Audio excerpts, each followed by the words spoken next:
Thomas Henry Huxley, who was known as Darwin's bulldog, said, "No rational man cognizant of the facts believes the average Negro is the equal, still less the superior, of the white man." Charles Kingsley, who was an Anglican priest who promoted Darwin, said the black people of Australia, exactly the same race as the African Negro, cannot take in the gospel. All attempts to bring them to the knowledge of the true God have as yet failed utterly. Poor brutes in human shape, they must perish off the face of the earth like brute beasts. Ernst Haeckel, the guy that lied about the embryos having gill slits and all that I just showed you, he said the mental life of savages rises little above that of the higher mammals. He goes on to say these lower races, such as the Vedas, or the Australian Negroes, which I'll talk about in a second, are psychologically nearer to the mammals, apes or dogs, than to civilized Europeans. We must therefore assign a totally different value to their lives. Do you see the connection from the evolutionary philosophy to this? The Australian Aborigines, it's just horrific what was done to them. This Creation X in Hilo magazine said a South Wales missionary was the horrified witness to the slaughter by mounted police of groups of dozens of Aboriginal men, women, and children. 45 heads were then boiled down and the 10 best skulls were packed off for overseas. This is German evolutionist Amelia Dietrich wanted Aborigines shot for museum displays. They still have 33,000 human remains in the National Museum of Natural History. They call them the Other Army of the Potomac. Okay? Now, Aborigines, as they travel around, they travel light. They don't carry any tools with them. Okay? They follow herds and things like that, so they make their tools on the spot.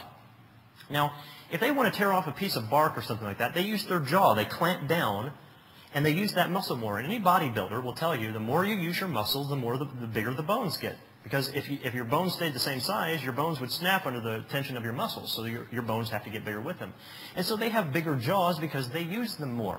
But that's why they were taking their skulls, because they had a bigger jaw, and they said, see, this is evidence for evolution. Okay? If you've never seen Quigley Down Under, you ought to get that movie. A lot of you in here, if you've never seen it, you'd like it anyway. It's a sharpshooter who was coming to shoot the Aborigines, and he turns around and shoots the bad guys instead. So I kind of like it. But that'll give you an idea of what they were doing to the Aborigines. It's just horrific. Now, Bruce McConkie, he's an apostle of the Mormon Church. Negroes in this life are denied the priesthood. He said, it is the Lord's doing, is based on his eternal laws of justice, and grows out of the lack of spiritual valiance of those concerned in their first estate. Mark Peterson, Mormon apostle, said, if there is one drop of Negro blood in my children, as I have read to you, they receive the curse. Brigham Young, Mormon president, said, shall I tell you the law in regard to the African race? If the white man who belongs to the chosen seed mixes his blood with the seed of Cain, the penalty under the law of God is death on the spot. This will always be so. At the 1904 World's Fair, 2,000 primitive peoples were on display. The purpose of the display was to demonstrate the superiority of the white Americans who had evolved farther. They got a bunch of blacks and Native Americans, and they brought them in here for displays for evolution. Okay? 1904 World's Fair, St. Louis, Missouri. You need to read about Oda Benga and what happened to him. A special display area was set up using pygmies, and they got Oda Benga in there, okay? And they put him in a cage with a bunch of chimpanzees to demonstrate their lack of evolutionary progression. And people kept coming along and say, oh, look at this poor chimpanzee in there. He's almost human. He's not quite there yet. He ended up committing suicide in that cage. This, at the top in the green, it says, I wish very much that the wrong people could be prevented entirely from breeding. Well, who said that? This statement was not made by a Nazi in the 1930s, but in 1913 by American patriot Theodore Roosevelt. Although he was a great leader in other ways, he, with most of the American upper class of the early 1900s, thought that the many immigrants from Europe, Scotland, Ireland, and the Orient were a threat to American society. Europe, Scotland, Ireland, and Orient. How many of you in here have ancestors from those places? If you check your history, all of us, I certainly wouldn't be here. In 1871, U.S. Congress scrapped all treaties with the Indians and moved them to the reservation system they're still using today. This is absolutely sick. You need to read about the Trail of Tears in 1838. See what happened to the Cherokees when they were forced from their homes. They came in, military drove them off their land right at harvest time. So the people could come in, harvest all the crops, take over all their housing, and move them off to the reservation system. A third of them died on the way. And that's happening in our U.S. Congress back then. Malachi says, have we not all one Father? Hath not one God created us? Why do we deal treacherously every man against his brother? There's no scriptural authority or no scriptural reason for racism. And he hath made of one blood all nations of men for to dwell on the face of the earth. But Charles Darwin says, a married man is a poor slave, worse than a Negro. Well, I never met the guy's wife, but I think that's a little extreme, you know. But he was a sexist as well, and I'll show you this. The chief distinction in the intellectual powers of the two sexes is shown by a man's attaining to a higher eminence in whatever he takes up than can woman. Whether requiring deep thought, reason, or imagination, or merely the use of the senses and hands, the average of mental power in man must be above that of woman. If he said that in a college today, how long would he keep his job? Or his life? Somebody'd shoot him, okay?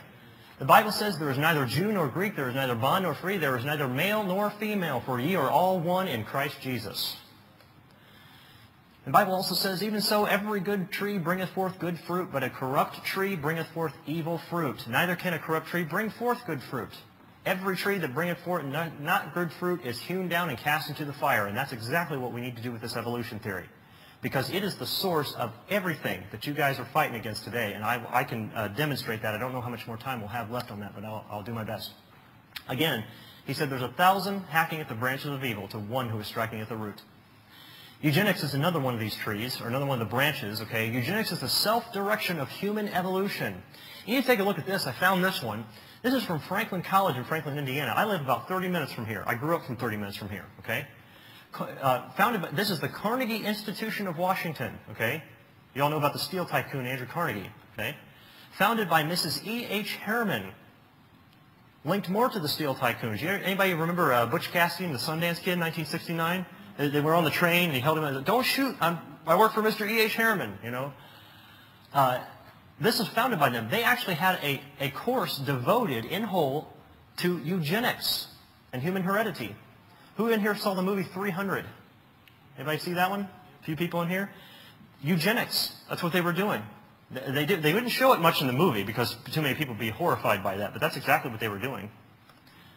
You ought to look up, also research Fitter Families for Georgia if you ever get time. Find out how much of that eugenics movement, how many people were sterilized. There were up to 50,000 people sterilized during this movement of Fitter Families for Georgia here in the United States. The U.S. Supreme Court, Court Justice Oliver Wendell Holmes delivered the nearly unanimous opinion on May 2nd, 1927. Now this is about Carrie Buck. If you don't know about the story about Carrie Buck and what happened in 1927, you need to read that because that's an extremely sad story.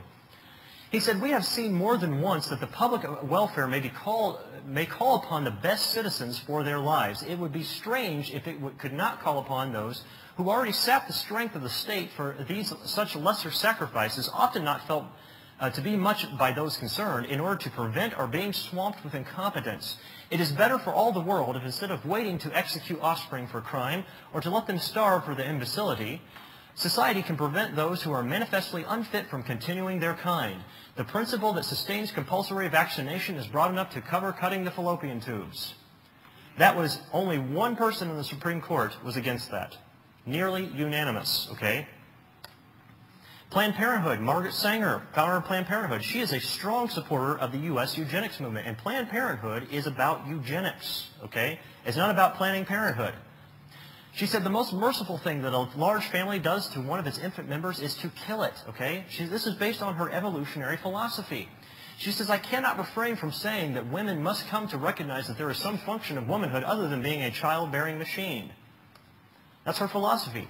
But Jesus said, he said, turning to them, he said, "Daughters of Jerusalem, weep not for me, but weep for yourselves and for your children. For behold, the days are coming in which they will say, Blessed are the barren and the wombs that never bear." That's today, folks.